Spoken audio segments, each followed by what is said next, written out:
Okay, so this video is doing a contoured waist, and I call this the easy method of a contoured waist because there are a more difficult method, but this is what I found to be the easiest, and it works.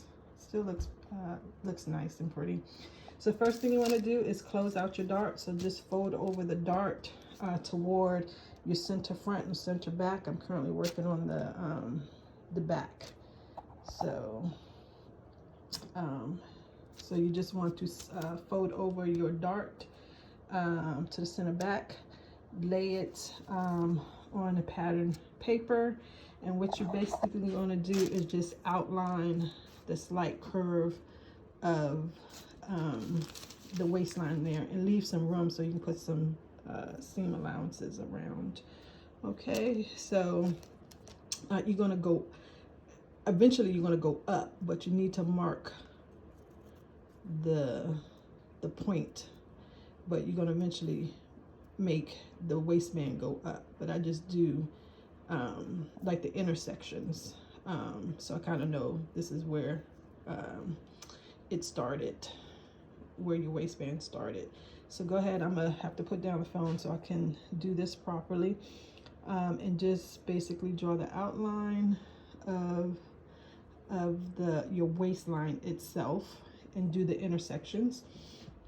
And then you want to smooth that out. Hopefully you have a hip curve ruler, and you're going to use the inside of the hip curve ruler. If not, oops, I'm writing on my paper here. So this is the outside of the ruler that basically goes around when you're doing your hip. I use the outside, and for my waist I use the inside of the ruler. Okay, so go ahead and mark it, and I'll come back.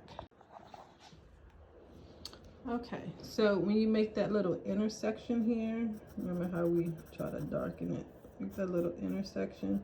So what you're going to do, it's going to be at an angle. I don't know, it could probably still be straight up, but I tend to do it at an angle, and all I do is line up my ruler against that intersection, and draw a line. Do it on the other side, draw a line on that intersection. Remember that intersection was right here, so you want to draw a line so it's like that to the intersection. This was the center back, so I marked that. That's going to be placed on the fold. The waistband itself, it's going to be 1.25 inches, so mark 1.25 inches on your line, and you're going to mark 1.25 inches throughout all along the curve. Okay, I'm trying to do this without putting down the phone.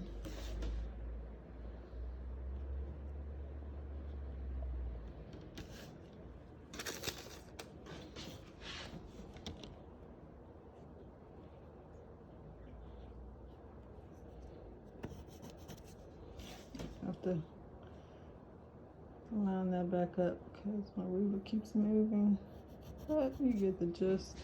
So you're doing all along the curve, and your final one will be at the end.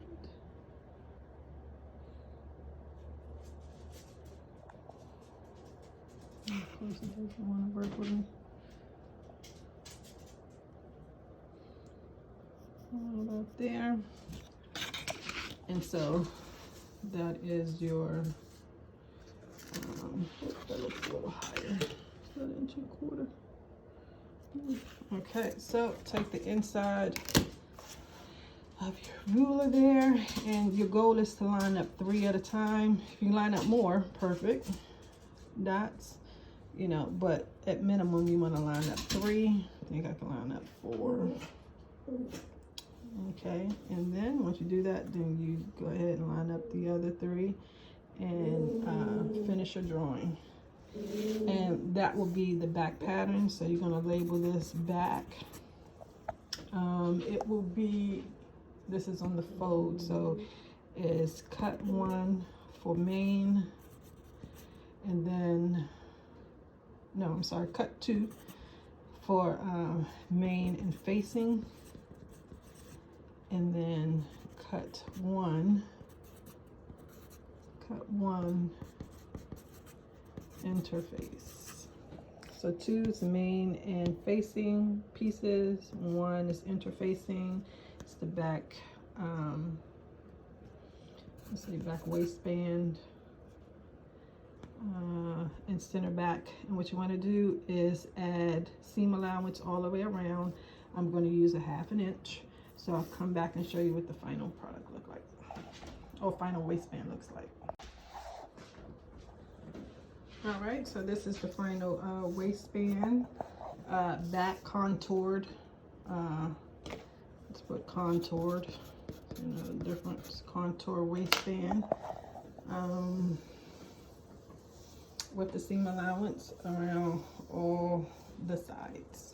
All right, so just cut along the seam allowance, and remember mine is a 1/2 inch all the way around. Oh, sorry, you don't need it here because why? It's on the center back, that's on the fold. So just because I don't want to confuse you,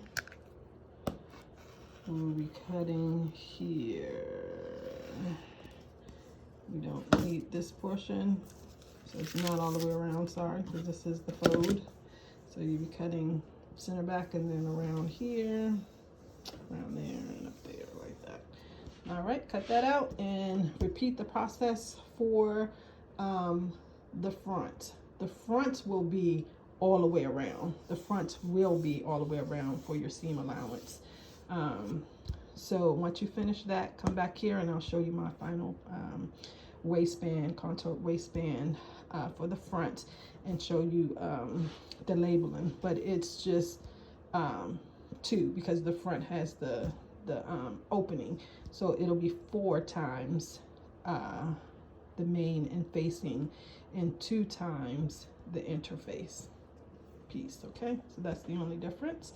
Of course, that would be the front contour waistband, and it would not be on the fold because we do have an opening, so you should have seam allowance all the way around all sides. Okay, come back and I'll show you the final.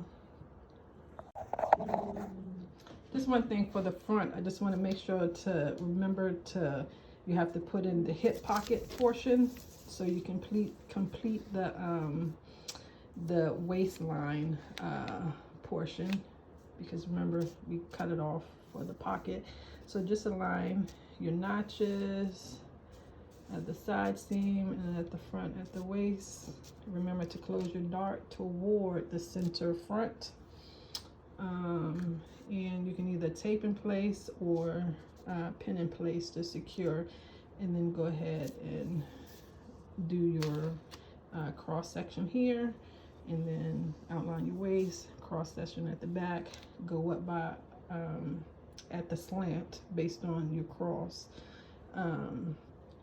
section, go up 1.25 inches, and then remember to do seam allowance all the way around. Okay, just wanted to remind you to add that portion, the hip pocket portion, back in so you can complete the waist, have the full waist measurement there. Okay.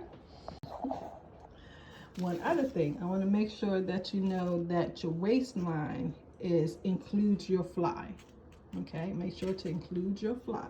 So it's from that side hip pocket all the way over, including your fly front zipper. Okay, that includes your waist. Okay, so I just wanted to show you that that's the bottom of the waist. Okay, the waistline that we just drew, and then I just used my curve. I use my curve for this one, so but either one works, hip curve or a curve ruler. And those are the crosshairs that I was telling you about, that just a little bit down from on the waist, so you can use that, and all you're doing is lining it up. I like to put the solid line on the waistline,